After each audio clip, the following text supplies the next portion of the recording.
as such is conceding upwards of £7 to our rivals here. And then Oyster Perch, who's still a bit jig-joggy as they go round. And then we get to number 15, Swincome Whiz for Colin Tizard. Certainly bred for more of a trip than this one. The dam was a winning chaser, so 2 miles first time up, probably not quite a required test for Swincome Whiz. And then behind her is number 7, High Dawn for Fiona Shaw. Yeah, it costs 19,000, but winners in the pedigree, but you don't normally associate the yard with the winners in the sphere. And I think that just about completes all of them, doesn't it? All 13 for this concluding Mayor's Bumper. Yeah, let's have a look at the betting. For the last Get a River, 11-4, whose 8-length defeat of Perfect Predator, as John mentioned, took a boost yesterday, with that horse taking the last at Taunton. Glash's Peak is 11-2. Lady in Hiding is the same price. Henrietta Bell is 13-2, and None Such at 7-1. Swincome Whiz 17-2, then up to 16-1 about both Delta Rose and Ruby Ring, who was a 20-1 shot. Lovely Jubbly 25s, 40s about High Dawn. Oyster Perch 66 from 100s, the only one of the 3 at 100s to have a little bit of a move there. So 66-1 from 100s about Oyster Perch. Runners coming out, Get a River, who wore the first time tongue strap over the 1 3/4 at Ludlow last time, midway through January, having been bought, having won a point for £30,000, landed the odds at 4-1. And Perfect Predator enhancing that form yesterday. Glash's Peak next in, 11-2. Lady in Hiding, 11-2 also. Henrietta Bell at 13-2. And it's 15-2 and bigger the others. So Get a River, Dan Skelton, 8 from 37 in bumpers this year, looking to add a 9th in that sphere.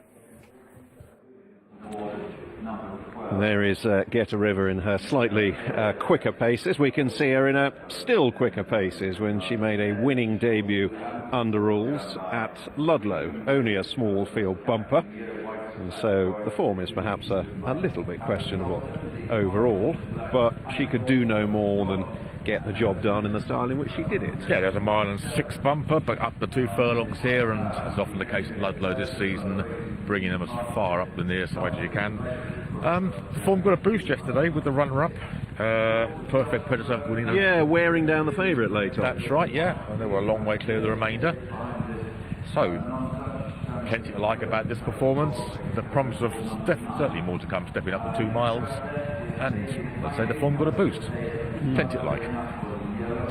Now, we had a good look at all of them in the parade ring, and in truth, they were a bit of a mixed bunch, weren't they? There weren't many standouts, whether there was fairly ordinary looking. Yeah, some ordinary looking mares and fillies in the race. Nothing really jumped off the page, actually. No, I think of the better looking individuals, I thought Lady in Hiding looked very much like an Oliver Sherwood trained mare, in that she looked in absolutely tip-top condition and got a real gleam on her coat, and I thought she did have a little bit of something about her. And I thought probably the Delta Rose, I thought, didn't look quite okay. Yeah. But, there was, I thought, more negatives than positives in the paddock pick. I thought possibly as far as the future is concerned, both Swincome Whiz and High Dawn had a little bit of size about them, and in due course might make their mark further down the line. Possibly, if their career takes them over fences, that might be where they're seen to best effect. But certainly, on the breeding for Swincome Whiz, you'd expect that to be further down the line where it should be ending up. But she's only just 4 years of age now, anyway, so there's plenty of time there. She's on the right-hand side. The market's got Get a River as favourite and solid enough at the top of the market, but Lady in Hiding has been the main one for support. Now second in, mentioned about the fact that the Dam was a soft ground winner on the bumper. This one's related to winners, and Oliver Sherwood's running 11% in bumpers the last 5 years, so he definitely knows what it takes to win a race like this.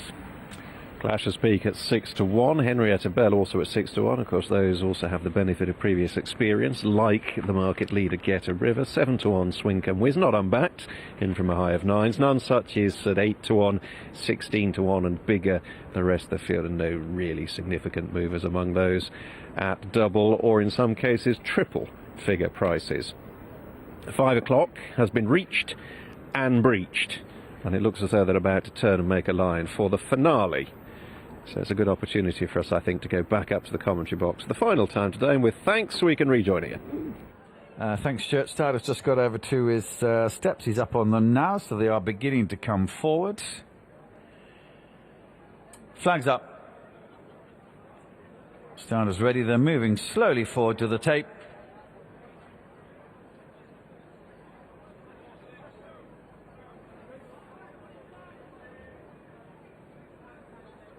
They're off. The tape go back and off they go. Lovely jubbly, and the green and white nearest to the stands is just going to be in front early on, although none such is alongside. Swinkum Whiz in the white jacket, black sleeves, and on the right oyster perch, these quartet in line. Favourite Get a River, yellow jackets, quite a keen puller right in behind them, just about holding 5th position from High Dawn and Ruby Ring and Glash's Peak as they race to the winning post first time. Delta Rose behind those from Atlantic Sunshine. Henrietta Bell is one from the back of the field and furthest from the stands. Lady in Hiding, nose banded yellow and purple colours, about 4-5 off the running rail. Dylan Seasong, very pale jackets, grey and pink as the back marker as they make their way to the far side in this West Berkshire Racing Club Mares Flat Race. So lovely jubbly, and Niall Houlihan will move on to the far side. Got about a 2-length advantage now.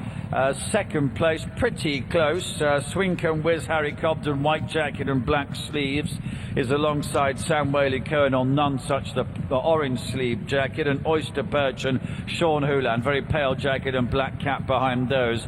Bridget Andrews in yellow, the dark blue cross belts, having her arms pulled out by Get a River. Previous winners very keen, up into almost 3rd position now. Glash's Peak follows, Wayne Hutchinson, hoops on the sleeves. Around the inside of Ruby Ring and Nico de Boinville.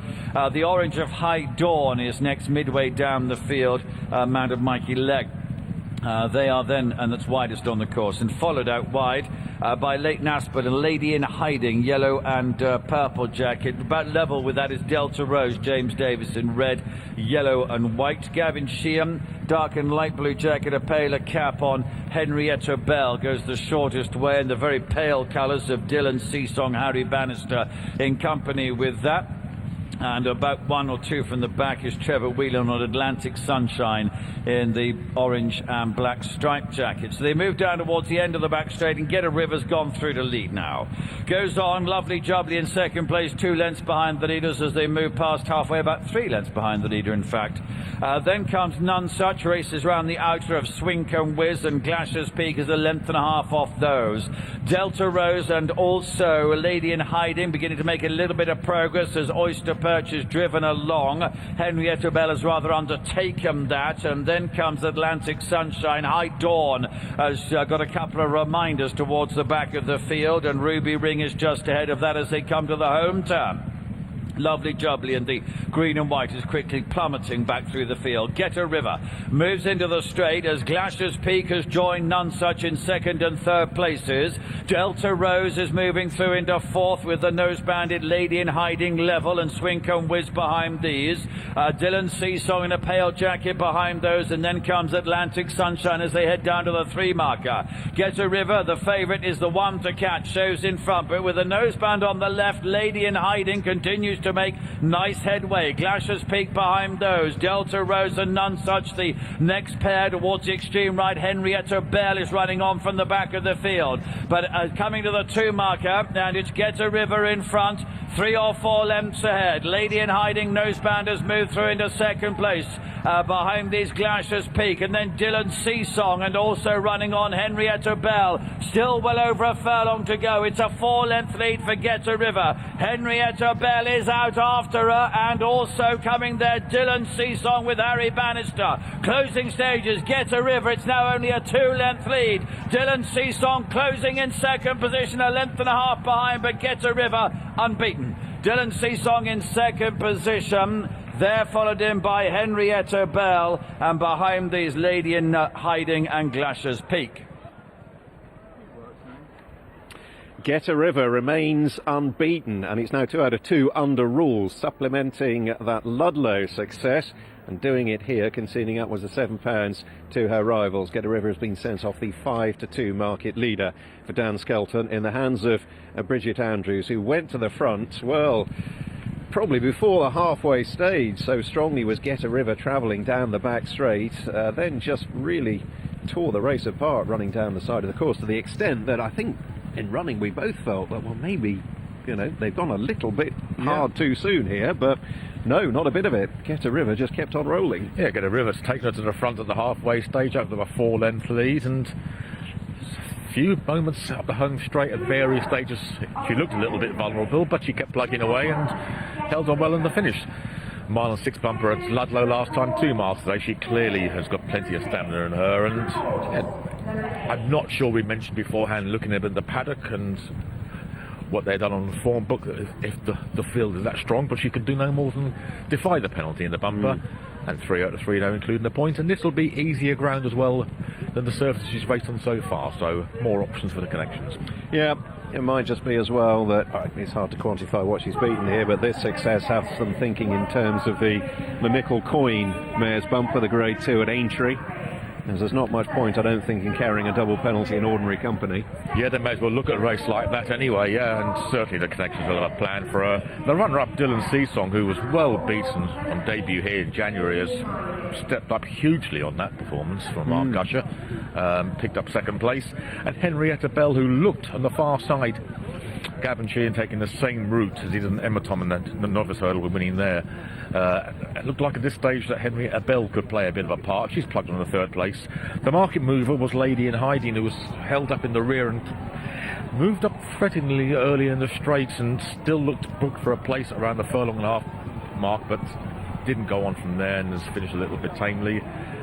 And after that, Glash's Peak was a little bit keen and hadn't built in that debut run.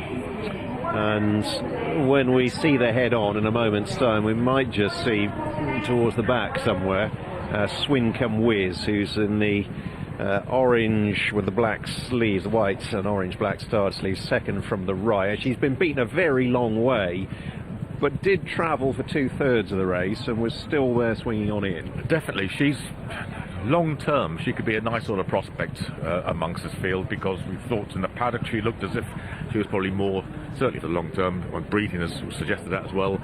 But for a mile and a half of the race she travelled really well and dropped a long way out from the closing stages, but at least showed something to work on further down the line. So we round out the afternoon here at Newbury with a winning favourite in our final race, Get a River, scoring for Bridget Andrews and the Dan Skelton team, remaining unbeaten now, 2 out of 2 under rules to add to that point success. So that brings us to the end of the live action here in Berkshire. At least been an enjoyable afternoon overall. Yeah, the fun came out towards the end. A couple of nice performances amongst the hurdlers, Christopher Wood and Emma Tom. Christopher Wood and the juvenile hurdler had defied a penalty. I wasn't too sure going into the race how strong the football form was, but he done it really well, and looks the sort who could even do better when he gets a strong pace to aim at. Yeah, I spoke to Harry Derham, who was here representing Paul Nicholls, and Harry said he was quite pleased actually that the David Maxwell juvenile went a decent clip from halfway down the Baps. It just made it a little bit more of a race for Christopher Wood, and I think they are now considering maybe something like going to Aintree and stepping him up in grade. That would be the logical place, you'd think. Miler on the flat, sharp track like that would suit him, should get a decent pace to aim at. And looking at his flat form as well as the hurdle form, he probably always want a little bit of ease in the ground, but he may as well go for a decent race like that. Bottom left of screen, you can see the full SPs on our finale here at Newbury. 100-1 the runner-up and 11-2 the third, behind the 5-2 favourite Get a River. And so what of perhaps the other star turn, as you mentioned on the show, Emmy Tom, who defied a double penalty to win in pretty game fashion today. Did, and he'll learn plenty from that, because he had a simple task at Lingfield last time. That was following on from the Fosslas victory. I thought he did it really well today. Showed a good attitude, strongly pressing the run in from one of the Henderson horses, the second